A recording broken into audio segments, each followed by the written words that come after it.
बिस्मिल्लाहिर्रहमानिर्रहीम। अस्सलामुअलैकुम। Welcome to Arif एमटीकेट लेक्चर्स। उम्मीद है आप सब खैरियत से होंगे और आपकी एमटीकेट की प्रिपरेशन भी अच्छी जा रही होगी। आज की वीडियो में हम एमटीकेट बायोलॉजी में इंसाइम के चैप्टर को स्टार्ट करेंगे। ये हमारे पास एक छोटा चैप्टर है, तो इंशाल्लाह हम इसे इसी वीडियो में कवर कर लेंगे। तो आइए बगैर वक्त ज़ाये किए हम अपनी वीडियो को स्टार्ट करते हैं। ये जो वर्ड इंजाइम है ये दो लफ्ज़ों से मिलके बना है, इन और ज़ाइम। इन का मतलब होता है इनसाइड और ज़ाइम का मतलब होता है यीस्ट। इंजाइम हमने सबसे पहले फाइंड आउट किया था एक यीस्ट के अंदर, जो कि एक माइक्रो ऑर्गेनिज्म है, इसलिए हम इसे कहते हैं इनसाइड यीस्ट।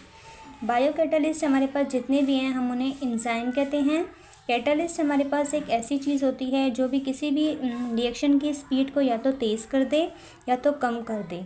तो बायो कैटालिस्ट मीन ऐसे लिविंग ऑर्गेनिज्म के अंदर पाए जाने वाले कैटालिस्ट जो उनके रिएक्शन को या मेटाबॉलिक रेट को, जैसे कि डाइजेशन होती है, रिस्पायरेशन होती है, इसके रेट को बढ़ा दें या कम कर दें, तो ऐसे बायो कैटालिस्ट को हम कहते हैं इंजाइम, जो कि लिविंग बॉडी में पाए जाते हों। नॉर्मली जो इंजाइम की हम डेफिनेशन पढ़ते हैं वो हमारे पास होती है कि ये ऑर्गेनिक सब्सटेंस होते हैं जो भी किसी भी रिएक्शन को मतलब ये सलाहियत रखते हों उस केमिकल रिएक्शन को या तो स्पीड अप कर दें या तो उसको स्लो डाउन कर दें। कैटालाइजिंग स्पेसिफिक केमिकल रिएक्शन और किसी ख़ास रिएक्शन के लिए ये काम करें। जैसे कि हमारे पास इंजाइम है, इंजाइम की बहुत सी टाइप्स होंगी, तो ये सारे जितने भी इंजाइम हैं ये अपनी नेचर में स्पेसिफिक होते हैं। मतलब किसी भी रिस्पायरेशन के लिए अलग इंजाइम होगा, डाइजेशन के लिए अलग इंजाइम्स होंगे। तो अगर वो रिस्पायरेशन के लिए इंजाइम है तो वो रिस्पायरेशन के लिए ही काम करेगा। जो डाइजेस्टिव इंजाइम है वो सिर्फ डाइजेशन में ही हेल्प आउट करेंगे। इंजाइम को सबसे पहले डिस्कवर करने वाले जो साइंटिस्ट थे उनका नाम था विल्हेम कॉने, और इन्होंने सबसे पहले ये टर्म डिस्कवर की थी, इसलिए हम इन्हें कहते हैं डिस्कवर्ड बाय विल्हेम कॉने। ये पॉइंट एमसीक्यूज़ के लिए इम्पॉर्टेंट है, इसलिए मैंने यहाँ पे मेंशन कर दिया है। हमारे पास दो और साइंटिस्ट थे, एक का नाम था थॉमस कैश और सिडनी। उन्होंने हमें बताया था कि कुछ आरएनए मॉलिक्यूल जो हैं वो हमारे पास एंजाइम की तरह काम करते हैं, और उन आरएनए मॉलिक्यूल को जो कि हमारे पास एंजाइम की तरह काम करते हैं उन्हें हम कहते हैं राइबोजाइम। और एक राइबोजाइम एंजाइम जैसे कि हमारे पास फॉर एग्जांपल के तौर पे है पेप्टिडाइल ट्रांसफरेज। पेप्टिडाइल ट्रांसफरेज एक ऐसा एंजाइम है जो कि आरएनए है और ये हमारे पास एज एंजाइम काम करता है। आइए अब हम डिस्कस करते हैं characteristic of enzyme. Characteristic of enzyme से मुराद है एंजाइम की खुसूसियात। हर चीज़ की कोई ना कोई खुसूसियात होती हैं जो कि उसके फंक्शन को या जो भी वो रोल प्ले कर रहा है उसको बढ़ा देती हैं। इसी तरह एंजाइम के भी कुछ कैरेक्टरिस्टिक हैं जो कि एंजाइम के फंक्शन को बढ़ा देती हैं। तो आइए वन बाय वन डिस्कस करते हैं। एंजाइम जो होते हैं वो प्रोटीन इन नेचर होते हैं, ये प्रोटीन से बने हुए होते हैं और इनका जो मॉलिक्यूलर वेट होता है वो हाई होता है। Number 2, enzyme size is always larger than the substrate. Enzyme का जो साइज़ होता है वो हमेशा बड़ा होता है सबस्ट्रेट से। कैसे, आइए देखते हैं। ये देखें, यहाँ पे मैंने ये एक एंजाइम बनाया है, ये एंजाइम है और ये वाली इसकी एक्टिव साइड है और ये हमारे पास एक सबस्ट्रेट मॉलिक्यूल है। तो देखें ये वाला एंजाइम जो है इसका साइज़ हमारे पास बड़ा है और ये जो सबस्ट्रेट मॉलिक्यूल है इसका साइज़ छोटा है। तो यहाँ पे क्या हुआ, एंजाइम का साइज़ जो होता है वो हमेशा क्या होता है, लार्जर होता है देन सबस्ट्रेट। नंबर 3 देखें, enzyme are reusable. It's mean हम इसे अगेन एंड अगेन रीयूज़ कर सकते हैं। जैसे कि अगर ये सबस्ट्रेट यहाँ पे आकर अटैच होगा तो जब ये प्रोडक्ट में कन्वर्ट हो जाएगा तो यहाँ से रिमूव हो जाएगा, तो ये वाली जो साइड होगी ये दोबारा एम्प्टी हो जाएगी, खाली हो जाएगी। तो दोबारा दूसरा कोई सबस्ट्रेट आकर यहाँ पे ज्वाइन होगा और दोबारा रिएक्शन होगा और वो प्रोडक्ट बनके यहाँ से रिमूव हो जाएगा। तो ये क्या है, रीयूजेबल है। ये रिएक्शन में टेक पार्ट नहीं लेते, सिर्फ रिएक्शन को स्पीड अप करते हैं। नंबर 4 है, एंजाइम दो तरह के होते हैं हमारे पास, एक एक्टो एंजाइम और दूसरा एंडो एंजाइम। वो एंजाइम जो कि सेल के अंदर अपना जो फंक्शन है वो परफॉर्म करते हैं उनको कहते हैं एंडो एंजाइम, और जो एंजाइम सेल के बाहर अपना फंक्शन परफॉर्म करते हैं उन्हें कहते हैं एक्सो एंजाइम। नंबर 5 करेक्टरिस्टिक है हमारे पास कि एंजाइम जो होते हैं वो टेम्परेचर सेंसिटिव होते हैं और पीएच स्पेसिफिक होते हैं। टेम्परेचर सेंसिटिव से क्या मुराद है कि इनका एक ख़ास टेम्परेचर होता है, ये उसी टेम्परेचर पर काम करते हैं। अगर उस टेम्परेचर को बढ़ा दिया जाए तो एंजाइम जो होते हैं वो डी नेचर हो जाते हैं। डी नेचर का मतलब वो अपना फंक्शन जो है वो सही से परफॉर्म नहीं कर पाते और वो जो अपना फंक्शन है उससे ओपोजिट पार्ट प्ले करते हैं। पीएच स्पेसिफिक से मुराद है हर एंजाइम की एक ख़ास पीएच होती है, जैसे कि पेप्सिन है, पेप्सिन की हमारे पास पीएच होती है 1.4, ये इसी पर काम करता है। लेकिन अगर इस पीएच से थोड़ा ऊपर नीचे हो जाए तो इसके फंक्शन में थोड़ा बहुत फ़र्क आ जाता है। अब हम पढ़ेंगे स्ट्रक्चर ऑफ एंजाइम। एंजाइम का जो स्ट्रक्चर होता है वो हमारे पास 3 डायमेंशनल ग्लोब्यूलर प्रोटीन होता है। ये जो हमारे पास एंजाइम होता है ये प्रोटीनियस इन नेचर होता है, इट्स मीन ये प्रोटीन से बना हुआ होता है। और वो कौन सा प्रोटीन होता है, वो हमारे पास प्रोटीन की टाइप होती है ग्लोब्यूलर प्रोटीन। इसका जो स्ट्रक्चर है वो 3 डायमेंशनल ग्लोब्यूलर प्रोटीन की तरह होता है। और इसकी ये जो हमारे पास शेप है, देखें ये वाली जो स्पेसिफिक शेप है इसे हम कहते हैं एक्टिव साइट। एक्टिव साइट की भी हमारे पास 2 टाइप्स हैं, एक होती है इसमें से बाइंडिंग साइट और दूसरी होती है कैटालिटिक साइट। बाइंडिंग साइड में क्या होता है हमारे पास, जहाँ पर सबस्ट्रेट जो होता है वो आकर अटैच होता है, और कैटालिटिक साइड होती है जहाँ पर रिएक्शन होता है। जैसे कि ये हमारे पास एक एंजाइम है और ये हमारे पास एक सबस्ट्रेट मॉलिक्यूल है।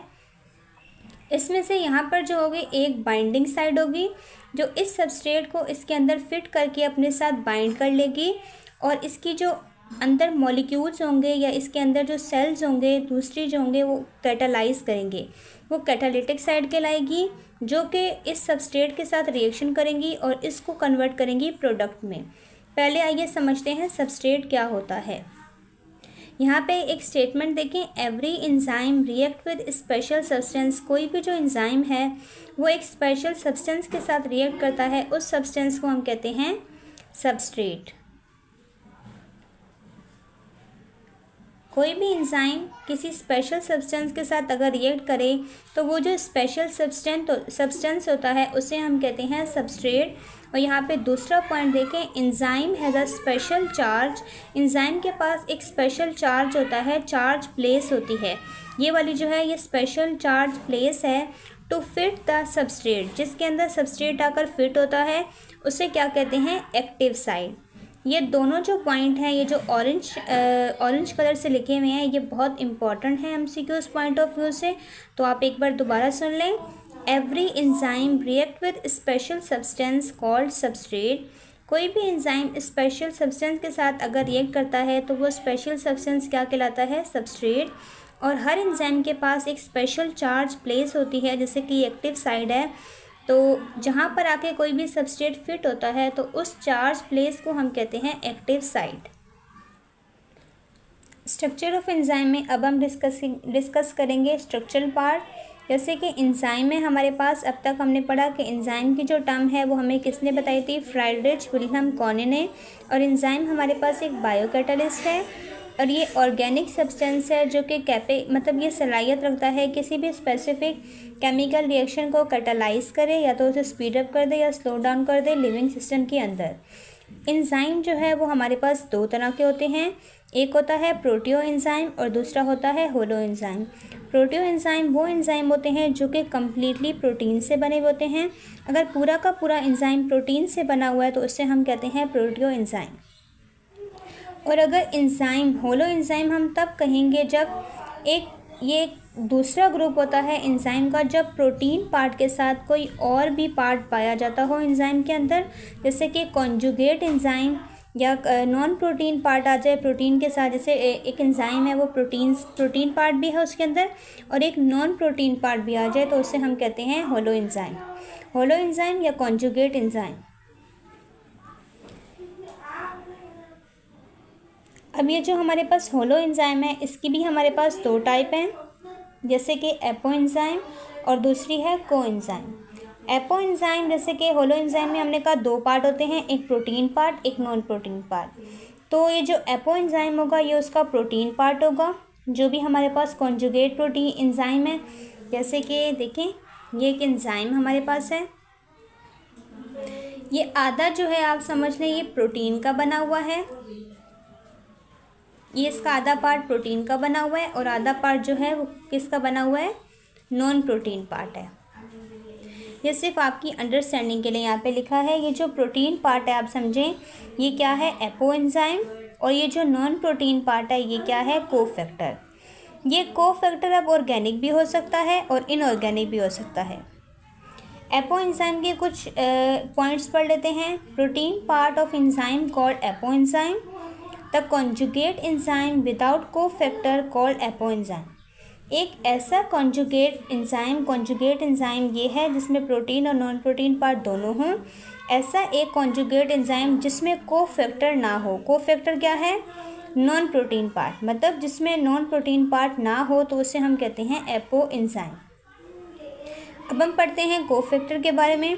कोफैक्टर क्या है, non protein part of enzyme. ये जो नॉन प्रोटीन पार्ट है ये क्या है, इसको हम कहते हैं, नॉन प्रोटीन पार्ट को कोफैक्टर, और ये जो प्रोटीन पार्ट है इसको हम कहेंगे एपो एंजाइम। प्रोटीन पार्ट को कहते हैं apo enzyme, non protein part को कहते हैं कोफैक्टर। तो ये जो हमारे पास नॉन प्रोटीन पार्ट है इसे हम कहते हैं कोफैक्टर, और इसका क्या फंक्शन होता है, ये रिस्पॉन्सिबल होता है कि सबस्ट्रेट को यहाँ पे आके अटैच करे एक्टिव साइट पे, और यहाँ पर क्या करे, फंक्शन को परफॉर्म करवाए। और कौन सा फंक्शन, कैटालाइजिंग फंक्शन को यहाँ पे परफॉर्म कराए और सबस्ट्रेट को आके अटैच करना। इसके दो ही फंक्शन है कि नंबर 1 सबस्ट्रेट यहाँ पर आके अटैच हो, इस सबस्ट्रेट को यहाँ पे अटैच करवाना, और नंबर 2 ये सबस्ट्रेट और एंजाइम के दरमियान रिएक्शन को करवाना। कोफैक्टर हमारे पास दो तरह के हो सकते हैं, ऑर्गेनिक मॉलिक्यूल्स और इनऑर्गेनिक मॉलिक्यूल्स। ऑर्गेनिक मॉलिक्यूल्स में भी हमारे पास दो कैटेगरीज हैं, एक है कोएंजाइम और दूसरी है प्रोस्थेटिक ग्रुप। और इनऑर्गेनिक में हमारे पास कोई कैटेगरी नहीं है। इनऑर्गेनिक को हम एक्टिवेटर्स मॉलिक्यूल्स भी कहते हैं, मतलब ऐसे मॉलिक्यूल्स ही हमारे पास यूजुअली क्या होते हैं, मेटालिक आयंस होते हैं। ऐसे मॉलिक्यूल्स जो कि एंजाइम की एक्टिविटी को बढ़ा दें उन्हें हम कहते हैं एक्टिवेटर। और एक्टिवेटर जो होते हैं वो हमारे पास इनऑर्गेनिक मॉलिक्यूल्स होते हैं। ये हमारे पास जो होते हैं एंजाइम के साथ ये अटैच हो जाते हैं, जैसे ही अटैच होते हैं अपना फंक्शन परफॉर्म करते हैं, उसके बाद ये एंजाइम के साथ से रिमूव हो जाते हैं। ऑर्गेनिक मॉलिक्यूल में हमारे पास दो कैटेगरीज आती हैं, नंबर 1 कोएंजाइम और दूसरी है प्रोस्थेटिक ग्रुप। कोएंजाइम जो है ये है डेरिवेटिव ऑफ विटामिन्स, मतलब ये विटामिन से हमें डिराइव होते हैं। और वो विटामिन्स कौन से होते हैं, निकोटीन और फ्लेविन। निकोटीन हमारे पास NAD में पाया जाता है और फ्लेविन जो है वो FAD में होता है। और ये जो हमारे पास है ये भी डिटैचेबल होते हैं। इनकी कैरेक्टरिस्टिक है कि ये एंजाइम के साथ फिक्सली अटैच नहीं होते, जब ये अपना फंक्शन परफॉर्म कर लेते हैं तो ये एंजाइम के साथ से सेपरेट हो जाते हैं। प्रोस्थेटिक ग्रुप हमारे पास क्या होते हैं, ये एंजाइम के साथ बॉन्ड बनाते हैं कोवैलेंटली, या परमानेंट पार्ट ऑफ एंजाइम होते हैं, ये फिक्स हो जाते हैं। अगर ये एंजाइम के साथ अटैच हो जाएं तो ये फिक्स या परमानेंट बॉन्ड बना लेते हैं, कोवैलेंट बॉन्ड एंजाइम के साथ, और ये एंजाइम के साथ से डिटैच मतलब सेपरेट नहीं होते। तो ये हमने पढ़ा स्ट्रक्चर पार्ट ऑफ एंजाइम, जिसमें हमने बोला कि एंजाइम की हमारे पास दो कैटेगरीज होती हैं, number 1 proteo enzyme, number 2 holo enzyme. Proteo enzyme क्या होते हैं, ऐसे एंजाइम जो कि कम्प्लीटली प्रोटीन से बने हुए होते हैं उनको हम कहते हैं प्रोटियो एंजाइम। और वो एंजाइम जो प्रोटीन और नॉन प्रोटीन दोनों पार्ट को मिलाकर जो एंजाइम बनता है उसे हम कहते हैं होलो एंजाइम। होलो एंजाइम या कॉन्जुगेट एंजाइम। होलो एंजाइम के भी हमारे पास दो टाइप्स हैं, नंबर 1 एपो एंजाइम और कोफैक्टर। होलो एंजाइम में हमारे पास दो पार्ट होते हैं, प्रोटीन और नॉन प्रोटीन पार्ट। तो जो प्रोटीन पार्ट होता है उसे हम कहते हैं एपो एंजाइम, और जो नॉन प्रोटीन पार्ट होता है उसे हम कहते हैं कोफैक्टर। एपो एंजाइम हमारे पास प्रोटीन पार्ट को कहते हैं, और जो नॉन प्रोटीन पार्ट होता है वो क्या कहलाता है, कोफैक्टर। कोफैक्टर की भी हमारे पास दो कैटेगरीज हैं, एक है ऑर्गेनिक मॉलिक्यूल्स और दूसरा है इनऑर्गेनिक मॉलिक्यूल्स। इनऑर्गेनिक मॉलिक्यूल्स हमारे पास यूजुअली क्या होते हैं, मेटालिक आयन होते हैं, और ये एक्टिवेटर्स भी कहलाते हैं। ये एंजाइम के साथ जब फंक्शन कर लेते हैं, जब अपना रिएक्शन परफॉर्म कर लेते हैं तो ये क्या होते हैं, उससे सेपरेट हो जाते हैं। तो इन्हें हम क्या कहते हैं, ये डिटैचेबल है। ऑर्गेनिक मॉलिक्यूल्स की भी हमारे पास दो कैटेगरीज हैं, एक है कोएंजाइम और दूसरा है प्रोस्थेटिक ग्रुप। कोएंजाइम क्या होते हैं? ये हमें विटामिन से डिराइव होते हैं, विटामिन से हम इन्हें हासिल करते हैं। जैसे कि निकोटीन हमारे पास NAD में पाया जाता है और फ्लेविन FAD में। ये भी क्या होते हैं? डिटैचेबल होते हैं। डिटैचेबल का मतलब जब ये अपना फंक्शन परफॉर्म कर लेते हैं तो ये एंजाइम से क्या होते हैं? सेपरेट हो जाते हैं। प्रोस्थेटिक ग्रुप क्या होते हैं? ये फिक्स होते हैं, ये एंजाइम के साथ अपना फिक्स या परमानेंट कोवेलेंट बॉन्ड बनाते हैं और ये एंजाइम के साथ डिटैच नहीं होते, मतलब सेपरेट नहीं होते। इसकी हमारे पास एक एग्जांपल है मैग्नीशियम कंटेनिंग पोरफाइलिन ऑफ क्लोरोफिल। आइए अब डिस्कस करते हैं मैकेनिज्म ऑफ एंजाइम। एंजाइम अपना कैसे फंक्शन परफॉर्म करता है, आइए देखते हैं। हमारे पास ये देखें, ये ग्राफ है। ये ग्राफ में देखें, ये हमारे पास सबस्ट्रेट है, मीन रिएक्टेंट। जैसे कि आप समझ सकते हैं, कोई भी चीज़ जो एंजाइम में जाके फिक्स होगी और वहाँ जाकर अपना फंक्शन परफॉर्म करेगी तो उसे हम कहते हैं सबस्ट्रेट। इसने सबस्ट्रेट ने कन्वर्ट होना है किसमें? प्रोडक्ट में। तो ये हमारे पास एक रिएक्शन है जिसमें हमने एंजाइम को ऐड नहीं किया, तो ये सबस्ट्रेट हमारे पास कन्वर्ट हो रहा है प्रोडक्ट में। तो इसका देखें, ये है कैटालिटिक पाथवे। ये हमारे पास इसका पाथवे है जिसके ज़रिए ये सबस्ट्रेट जो है वक्त के साथ साथ कन्वर्ट हो रहा है प्रोडक्ट में।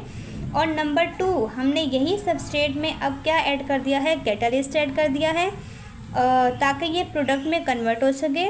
तो ये सबस्ट्रेट ने यहाँ पे ज़्यादा टाइम लिया था प्रोडक्ट में कन्वर्ट होने के लिए, लेकिन जैसे ही हमने एंजाइम को ऐड किया तो इस सबस्ट्रेट ने फ़ौरन प्रोडक्ट में कन्वर्ट हो गया।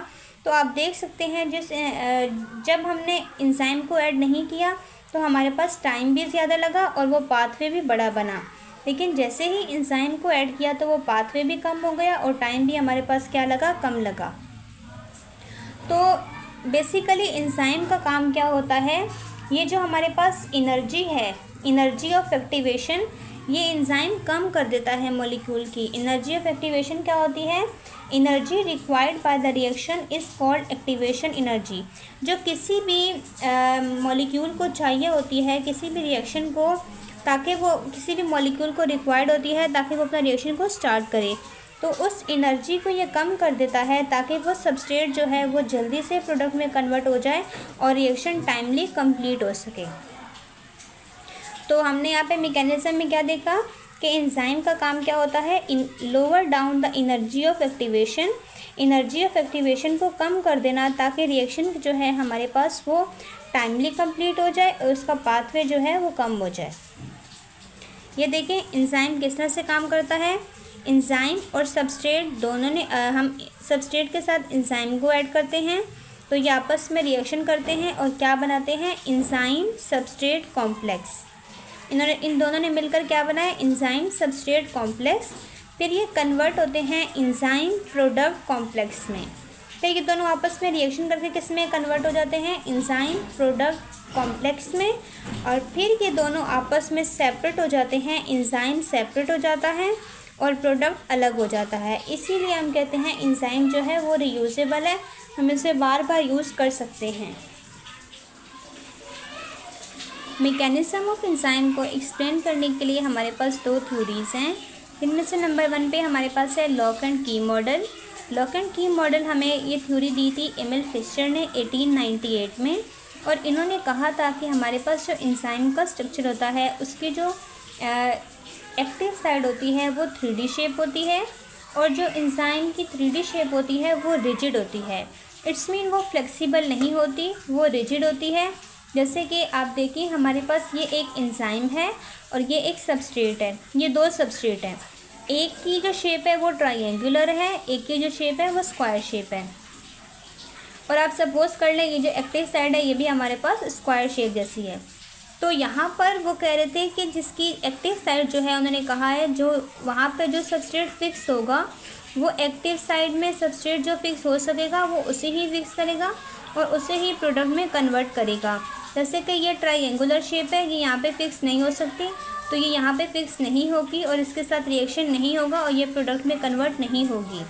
इसी तरह जैसे कि एक लॉक और की होते हैं, ताला और चाबी होते हैं। आप समझ लें ये एंजाइम एक ताला है और ये सबस्ट्रेट एक चाबी है। जो चाबी इस ताले में फिक्स होगी वही ये ताला खोलेगी। बिल्कुल इसी तरह लॉक जो है वो हमारे पास एक एंजाइम है। लॉक एक एंजाइम की तरह है और ये जो की है ये क्या है, सबस्ट्रेट है। जो सबस्ट्रेट इस लॉक के अंदर फिक्स होकर इसे ओपन करेगा वही रिएक्शन होगा और वही प्रोडक्ट में कन्वर्ट होगा। दूसरी थ्योरी है हमारे पास induce fit model. Induce fit model हमें दिया था कोशलैंड ने 1959 में इन्होंने हमें ये थ्योरी दी थी। और इन्होंने कहा था कि ये जो एक्टिव साइड ऑफ एंजाइम है ये फ्लेक्सिबल होती है, जबकि हमें लॉक एंड की मॉडल ने कहा था कि जो एंजाइम की एक्टिव साइड होती है वो रिजिड होती है, लेकिन इंड्यूस फिट मॉडल ने कहा था कि ये जो एंजाइम की एक्टिव साइड होती है वो क्या होती है, फ्लेक्सिबल होती है। और फ्लेक्सिबल साइड से मुराद ये है कि जब कोई सबस्ट्रेट उसके अंदर आके फिट होता है तो वो एंजाइम की एक्टिव साइड को चेंज कर देता है। जैसे कि देखिए ये एंजाइम है और ये हमारे पास सबस्ट्रेट है, और जब ये सबस्ट्रेट आकर इसके अंदर फिट होगा तो ये इसकी एक्टिव साइड की शेप को चेंज कर देगा। ये जो ब्लू से बना हुआ है ये एंजाइम है, और ये जो मैंने ऑरेंज से किया है ये क्या है, सबस्ट्रेट है। ये जब इसके अंदर आके फिट होगा तो ये इसकी जो एक्टिव साइड है इसकी शेप को चेंज कर देगा और अपने आप को इसके अंदर फिक्स कर लेगा ताकि रिएक्शन स्टार्ट हो सके और ये जो सबस्ट्रेट है ये कन्वर्ट हो जाए प्रोडक्ट में। अब हम पढ़ेंगे factor affecting rate of reaction. Enzyme में मतलब कुछ ऐसे फैक्टर होते हैं जो एंजाइम की एक्टिविटी को अफेक्ट करते हैं। ये ग्राफ देखें, ये टेम्परेचर का ग्राफ है कि अगर हम टेम्परेचर प्रोवाइड करते हैं किसी भी एंजाइम को तो उसकी रिएक्टिविटी पे कैसे फ़र्क आता है। यहाँ पे हमने रखा है वाई एक्सिस पे नंबर ऑफ़ रिएक्शन के रिएक्शन किस तरह से बढ़ेगा, और यहाँ पे हमारे पास है स्पेसिफिक टेम्परेचर 0 से लेके 100 डिग्री तक हमने यहाँ पे टेम्परेचर प्रोवाइड किए हैं। कोई भी रिएक्शन जब स्टार्ट होता है तो 0 से स्टार्ट होता है और 0 डिग्री पे हम उसे कहते हैं मिनिमम टेम्परेचर। इस मिनिमम टेम्परेचर से नीचे कोई भी रिएक्शन क्या होता है, 0 होता है। लेकिन जैसे ही 0 से टेम्परेचर ऊपर बढ़ता जाता है तो साथ साथ क्या होता है, रिएक्शन की स्पीड भी बढ़ती जाती है। लेकिन हर रिएक्शन के लिए, हर एंजाइम के लिए एक स्पेसिफिक टेम्परेचर होता है, और जब वो अपने मैक्सिमम टेम्परेचर पर पहुंच जाता है, वो एंजाइम का एक मैक्सिमम ख़ास एक टेम्परेचर होता है। जब वो एंजाइम रिएक्शन करते करते उस ख़ास टेम्परेचर पर पहुंचता है तो उसके बाद अगर हम टेम्परेचर को बढ़ाते हैं तो रिएक्शन बढ़ने के बजाय क्या होता है, कम होता है। तो वो जो हमारे पास उस किसी भी ख़ास एंजाइम का जो ख़ास टेम्परेचर होता है, मैक्सिमम टेम्परेचर जहाँ से रिएक्शन जो होता है अपनी मैक्सिमम स्पीड पर पहुंच चुका होता है, उस टेम्परेचर को हम कहते हैं ऑप्टिमम टेम्परेचर। ऑप्टिमम टेम्परेचर हमारे पास क्या होता है, where rate of reaction is maximum, जहाँ पे हमारे पास किसी भी रिएक्शन का रेट जो होता है वो मैक्सिमम होता है। और उसके बाद अगर हम टेम्परेचर को बढ़ाते हैं तो हमारे पास रिएक्शन की जो स्पीड होती है वो टाइम के साथ साथ क्या होती है, कम होती है, क्योंकि एंजाइम जो होता है वो डीनेचर होना स्टार्ट हो जाता है। तो यहाँ पर जब मिनिमम से लेके मैक्सिमम टेम्परेचर तक की कहानी है, वहाँ पे जो रेट है वो टेम्परेचर की क्या है, डायरेक्टली प्रोपोर्शनल। मीन अगर आप टेम्परेचर बढ़ाएंगे तो रेट भी क्या होगा, बढ़ेगा। लेकिन अगर आप ऑप्टिमम टेम्परेचर के बाद टेम्परेचर को बढ़ाएंगे तो हमारे पास रिएक्शन की स्पीड क्या होगी, कम होगी। नेक्स्ट है हमारे पास enzyme are pH specific. Enzyme जो होते हैं वो हमारे पास पीएच स्पेसिफिक होते हैं, मतलब हर एंजाइम की एक अपनी ख़ास पीएच होती है और वो उसी पीएच पे काम करते हैं। जैसे कि हमारे पास ये देखिए पेप्सिन है, पेप्सिन की पीएच होती है 1.4, ये इसी पे बेहतर काम कर सकता है। इसके अलावा अगर हम इसकी पीएच को चेंज कर दें, ये हमारे पास एक वाहिद पेप्सिन एंजाइम है जो कि 1.5 से लेकर 2.5 तक काम कर सकता है। लेकिन बाकी एंजाइम जो हैं वो अपनी पीएच से अगर ज़रा भी हट जाएं तो उनका जो फंक्शन होता है वो अपना फंक्शन परफॉर्म नहीं कर पाते और एबनॉर्मली बिहेव करते हैं। तो यहाँ पे देखें, यहाँ मैंने एक लाइन लिखी है, enzyme work at specific pH cause ionization of enzyme and excess change in pH causes denaturing of enzyme.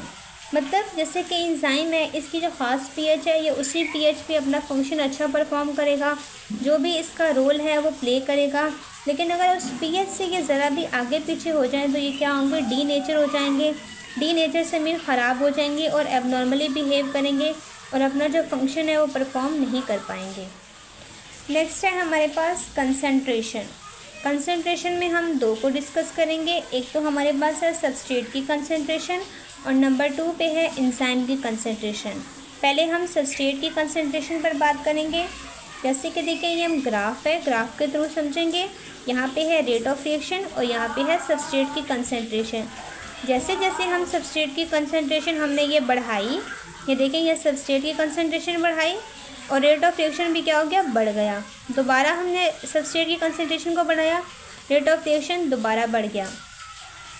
और हमने और बढ़ाई सबस्ट्रेट की कंसंट्रेशन तो रेट ऑफ रिएक्शन और बढ़ गया। लेकिन एक पॉइंट आएगा जब हमारे पास पॉइंट ऑफ सैचुरेशन आ जाएगा। सैचुरेशन से मुराद जब हमारे पास कंसंट्रेशन ऑफ सबस्ट्रेट और कंसंट्रेशन ऑफ एंजाइम दोनों क्या हो जाएंगे, बराबर हो जाएंगे, तो हमारे पास रेट ऑफ रिएक्शन क्या होगा, स्टॉप हो जाएगा। अब हम जितनी भी सबस्ट्रेट की कंसंट्रेशन को बढ़ाते रहें, प्रोडक्ट में इंक्रीज़ नहीं होगा और रिएक्शन की स्पीड नहीं बढ़ेगी। मतलब एक ख़ास स्पीड तक, एक ख़ास कंसंट्रेशन तक हम सबस्ट्रेट की कंसंट्रेशन को बढ़ा सकते हैं जब ये कंसंट्रेशन एंजाइम की कंसंट्रेशन के बराबर हो जाएगी, मीन्स सैचुरेशन पॉइंट आ जाएगा। उसके बाद रेट ऑफ रिएक्शन पे कोई भी फ़र्क नहीं पड़ेगा। नंबर 2 है हमारे पास एंजाइम की कंसंट्रेशन। अब अगर हमारे पास सबस्ट्रेट ज़्यादा हैं तो उस सबस्ट्रेट को प्रोडक्ट में कन्वर्ट करने के लिए हमें एंजाइम की कंसंट्रेशन को भी बढ़ाना पड़ेगा। तो जैसे जैसे हम एंजाइम की कंसंट्रेशन को बढ़ाएंगे, हमारे पास रेट ऑफ रिएक्शन भी क्या होगा, बढ़ जाएगा। रेट ऑफ रिएक्शन बढ़ने से क्या मुराद है, हमने यहाँ पर एंजाइम को बढ़ाया, एंजाइम बढ़ाने से मुराद उसकी एक्टिव साइट बढ़ गई। एक्टिव साइट जब बढ़ी तो जितने सबस्ट्रेट होंगे वो उसमें जाके फिट होंगे और वो कन्वर्ट होते जाएंगे प्रोडक्ट में। तो जितने हमने एंजाइम की कंसंट्रेशन को बढ़ाया उतना रेट ऑफ रिएक्शन बढ़ गया। लेकिन हम एंजाइम की कंसंट्रेशन को बढ़ाते गए तो क्या हो गया, सारे सबस्ट्रेट जो थे वो कन्वर्ट हो गए प्रोडक्ट में।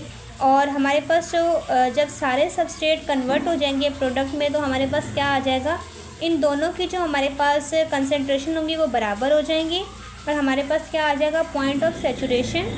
तो हमें ये जल्दी अचीव हो जाएगा। उसके बाद हमें हमारे रेट ऑफ रिएक्शन पर कोई भी इफेक्ट नहीं होगा। तो यहाँ पर देखिए मैंने एक स्टेटमेंट लिखी है, आइए देखते हैं। Increasing enzyme concentration has very slight impact on the rate of reaction. मतलब एंजाइम की कंसंट्रेशन जितनी हम बढ़ाते हैं उसका स्लाइटली इम्पैक्ट होगा रेट ऑफ रिएक्शन पे, क्योंकि हमें जो सैचुरेशन पॉइंट है, सैचुरेशन पॉइंट हमारे पास यहाँ पे था। सैचुरेशन पॉइंट से मुराद जब एंजाइम की कंसंट्रेशन बराबर हो जाएगी सबस्ट्रेट की कंसंट्रेशन के, तो उसे हम कहेंगे सैचुरेशन पॉइंट। ये सैचुरेशन पॉइंट जो है ये हमें जल्दी अचीव हो जाएगा और हमारे पास जितने भी सबस्ट्रेट हैं वो कन्वर्ट हो जाएंगे प्रोडक्ट में। तो अब सबस्ट्रेट की जो कंसंट्रेशन हम बढ़ाएंगे, सबस्ट्रेट की कंसंट्रेशन क्या हो जाएगी, डिक्रीज़ हो जाएगी।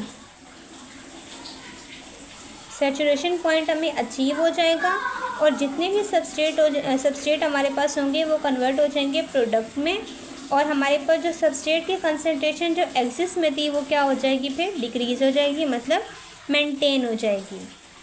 इस चैप्टर का लास्ट टॉपिक डिस्कस करते हैं, वो है इनहिबिशन। इनहिबिशन से मुराद है किसी भी चीज़ को रोकना या स्टॉप कर देना। इनहिबिशन हमारे पास एक वो प्रोसेस है जो कि एंजाइम की एक्टिविटी को कम कर देता है। ये भी बेनिफिशियल होता है एक स्पेसिफिक कंडीशन के अंदर। आइए पहले हम इसकी डेफिनेशन को देखते हैं।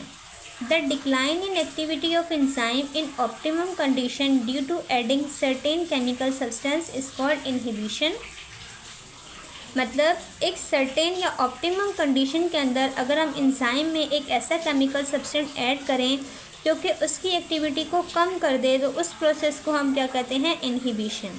इसमें 2 पॉइंट याद रखने वाले हैं कि ये क्या कर देता है, एंजाइम की एक्टिविटी को डिक्लाइन मीन डिक्रीज़ कर देता है और वो कोई ना कोई केमिकल सब्सटेंस होता है तो उसे हम कहते हैं इनहिबिटर और प्रोसेस को क्या कहते हैं, इनहिबिशन। वो केमिकल सब्सटेंस जो कि इनहिबिशन में पार्ट प्ले करते हैं, जो कि केमिकल या एंजाइम की एक्टिविटी को स्लो कर देते हैं, उन्हें कहते हैं इनहिबिटर। इनहिबिटर हमारे पास 4 तरह के होते हैं, competitive inhibitor, non competitive inhibitor, uncompetitive inhibitor और फीडबैक इनहिबिटर। इनहिबिशन की हमारे पास जितनी भी टाइप है वो हम इस टेबल के थ्रू समझेंगे। ये जो पाथवे है ये मैंने आपको पढ़ाया था मैकेनिज्म ऑफ एंजाइम में। मैकेनिज्म ऑफ एंजाइम किस तरह से होता है, जैसे कि एंजाइम और सबस्ट्रेट दोनों आपस में रिएक्ट करेंगे और क्या बनाएंगे, एंजाइम सबस्ट्रेट कॉम्प्लेक्स। फिर ये एंजाइम सबस्ट्रेट कॉम्प्लेक्स कन्वर्ट होगा एंजाइम प्रोडक्ट कॉम्प्लेक्स में, और एंजाइम प्रोडक्ट कॉम्प्लेक्स फिर अगेन कन्वर्ट होगा प्रोडक्ट में और एंजाइम में। एट दी एंड हमें प्रोडक्ट प्योर मिलेगा और एंजाइम जो है वो इससे क्या होगा, सेपरेट हो जाएगा, अलग हो जाएगा। तो अब हम देखते हैं कि ये जो इनहिबिशन है, इनहिबिशन में किसी भी एंजाइम की एक्टिविटी को रोकने की सलाहियत ये किस तरह से और कहाँ कहाँ क्यों रोकते हैं एंजाइम को।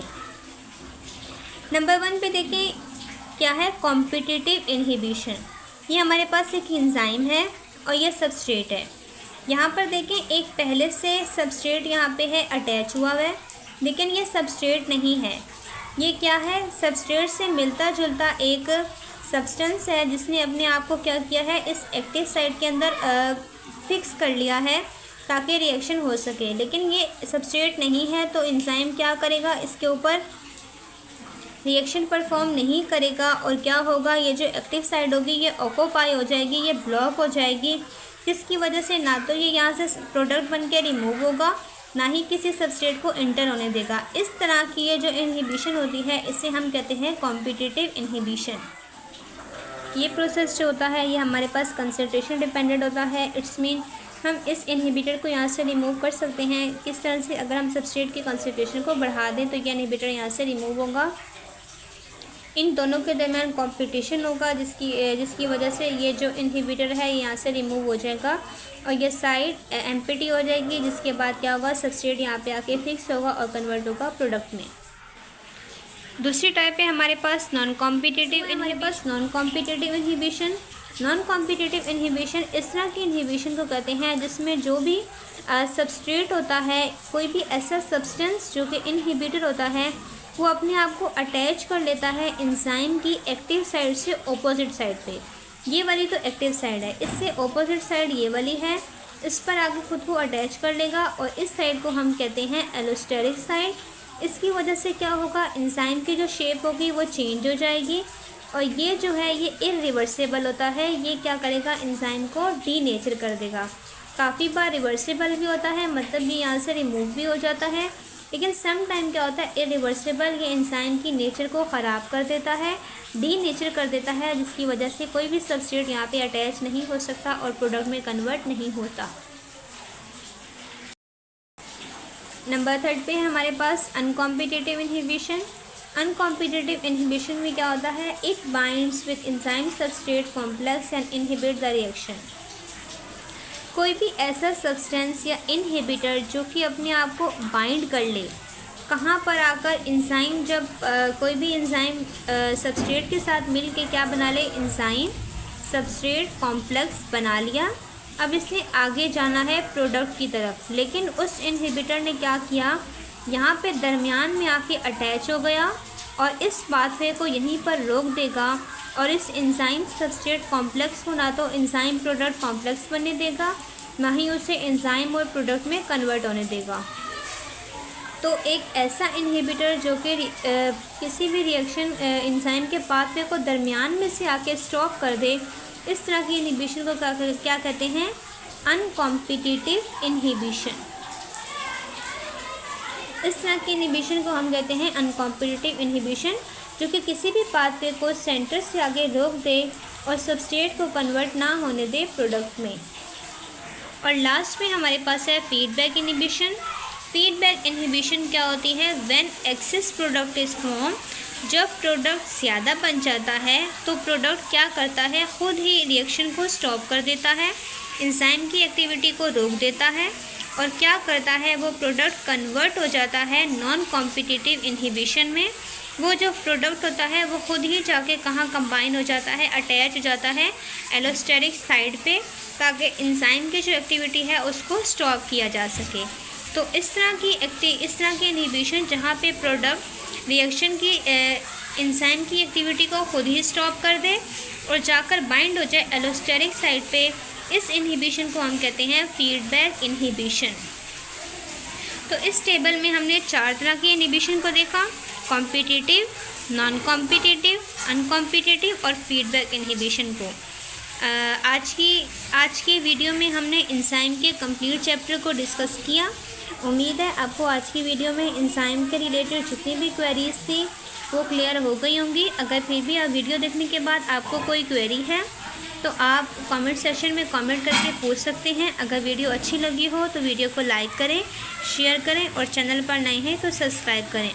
मिलते हैं नेक्स्ट वीडियो में, तब तक के लिए थैंक यू सो मच। अल्लाह हाफिज़।